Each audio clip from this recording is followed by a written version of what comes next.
Bonjour à tous et bienvenue sur ma chaîne où je vous parle de l'actualité internationale. Aujourd'hui, je vais vous parler d'une crise diplomatique entre la France et le Mali, qui s'est aggravée après le discours du Premier ministre malien Choguel Kokalla Maïga à l'Assemblée générale des Nations unies, le 25 septembre dernier.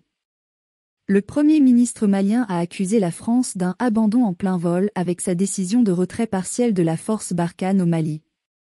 Pour rappel, la force Barkhane est une opération militaire française lancée en 2014 pour lutter contre les groupes djihadistes au Sahel, avec environ 5000 soldats déployés dans 5 pays, le Mali, le Niger, le Burkina Faso, le Tchad et la Mauritanie.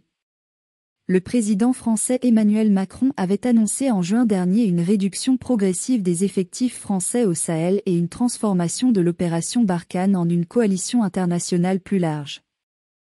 Cette annonce avait été faite après 2 coups d'État militaires au Mali en moins d'un an, qui ont éloigné Bamako de ses partenaires occidentaux. Le Premier ministre malien a déploré un manque de concertation et une annonce unilatérale, sans coordination tripartite avec l'ONU et le gouvernement malien. Il a réclamé que la mission de paix MINUSMA de l'ONU, qui compte 15 000 casques bleus au Mali, ait une posture plus offensive sur le terrain. Il a également justifié la nécessité pour son pays de chercher d'autres partenaires, notamment une société militaire privée russe nommée Wagner. Wagner est un groupe controversé de mercenaires russes qui ont été impliqués dans plusieurs conflits en Afrique et au Moyen-Orient.